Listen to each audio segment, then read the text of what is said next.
Hi, this is Captain Drew Cavanaugh of Florida Inshore Fishing Charters and Mosquito Lagoon Sight Fishing Charters, Orlando Saltwater Fishing Guides, located here in East Central Florida on the world famous beautiful Mosquito Lagoon, Indian River, Ponce Inlet.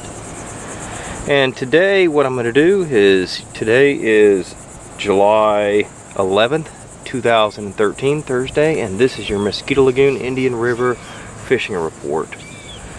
The past several weeks the fishing has been, it's improved tremendously. The algae bloom that's been so noted here in the North Indian River Lagoon system and whatnot, you know, the Mosquito Lagoon has actually cleared up quite a bit. It's definitely not as bad as it was last year. The sight fishing conditions have improved pretty much. Is it perfect and optimal, idealistic for excellent conditions? No, of course not. When is it though? But it is definitely able to be done. It requires four things: distance, patience, the stealth, and then accuracy. The past few weeks I've been able to get clients on numerous redfish and giant sea trout, a few black drum, within 4 or 5 feet of them, getting up on top of them. We're seeing them 20-30 feet away. We're able to have shots at these fish at first light when they're tailing up among the flats, using the DOA bait buster here, which is one of my favorite, this is the DOA shallow runner bait buster, excuse me, don't want to get that wrong there. Great for top water action, you know, just throw it across from tailing redfish or a pot of fish on the move. As the morning goes on and you want to throw to the fish that are feeding, tailing, you can rig up a cow right here. It's a DOA cow. This is the 5.5 inch split tail. Works great. I like to usually rig those with a weedless hook configuration. Like I've always said in all my reports, and you know, the white color, this is the glow shrimp, 3-inch glow shrimp, works great. I'm a big fan of white or light colored lures, just for the fact that if you think about it, everything out here has some kind of white on the bottom. Mullet are white on the bottom, crabs are white on the bottom, shrimp are kind of white on the bottom, trout are white on the bottom, redfish are white on the bottom. So it's not unnatural for these fish to see something like that. I mean, if you look at it, even the bird over there is white. So it's one of those things that you can't go wrong with the color white. Again, the mullet here, this imitates a silver and black mullet. Put it this way, light color works. For those of you, if you're blind casting out on the outer ledges, find drop-offs 3, 4, 5 feet deep that lead up the flats, put you on a jig head, and just throw you a soft plastic, you know, left and right, just blind casting. You're going to get multiple ladyfish, jacks, trout, so on and so forth. For those of you who are fly fishing, we got a nice little crab pattern fly here, hand-tied fly.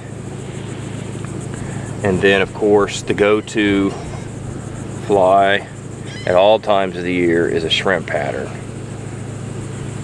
Can't go wrong with that. You know, typical fly rods, 7, 8, 9 weight, 12, 15 pound tippet leader. Couple back casts, you know, 30, 40, 50 feet. You know, just practice your accuracy. Accuracy is a main thing out here on the flats. The fish we've been getting here, I've been fishing anywhere from the new Smyrna Beach side of the Mosquito Lagoon all the way down to the Cocoa, Port St. John's, Titusville side. The fishing's great everywhere. Like pretty much in every report I do, the key out here is to get onto the water at first light. You want to be in your spots, take your time, search flats where there's bait fish, approach fish with the light at your back. Accuracy when casting to these fish, you know, when you're throwing to them, make sure you go past them, don't land on top of them, soft presentation, so on and so forth. Like I said a few minutes ago, on most of the days of my charters, I've showed my clients hundreds and hundreds, if not thousands, of fish. Out of those fish that they're seeing, numerous are well within a capable range of an average to intermediate angler, even a beginning angler. Yeah, there's several that require the professional touch or an advanced angler stage, but no doubt whatsoever that more than enough can be caught at the intermediate or beginner level. It's just a matter of when you're throwing out there and your bait is 20-30 feet away from these fish, I don't care if you're using a live bait or artificial, it's got to still get in front of them. Accuracy is so important out here. We're starting to see a few tarpon roll. The reports I'm getting along the beaches and up near the inlets are that the tarpon are very thick. They should be moving in here into the Indian River, Mosquito Lagoon here shortly. The sea trout we've been getting have been high quality. Unfortunately, I'm watching a lot of these pig fishermen and bait fishermen hanging out on these deeper ledges, and I witnessed one day one guy'd keep over 20 trout that were just, you know, he was doing it legally, and the limit of the trout were just, he limited out on him and his clients, and it was outrageous to see 5-6 trout 30 inches long being put into a cooler. And what's going to happen one day are people going to turn around and say, I'm not finding any trout anywhere because too many people are justifying, I'm just keeping my share cap and I'm just keeping a couple. Is it really going to hurt if I keep a couple? When I hear that, scares me, because I think that they don't know basic math, you know. If it's just them doing it or you doing it, sure, not a problem. But when you have 600-700 people doing that on a daily basis, it adds up. It really does. This fishery here, the Mosquito Lagoon, Indian River Lagoon System, the National Park, the Wildlife Refuge, is a very special place among us here in Central Florida. And if we do not protect it, in years to come, it will not be here.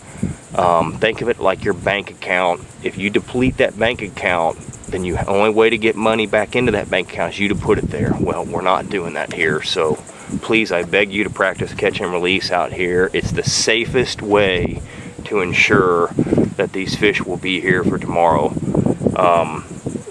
Not going on the assumption, well, I'm just keeping a couple. I'm assuming not everybody else is doing that. If you play that game, then we all know that's going to be a losing battle. But back to the fishing report here. It's been really great. Like I said, the sight fishing's improved tremendously.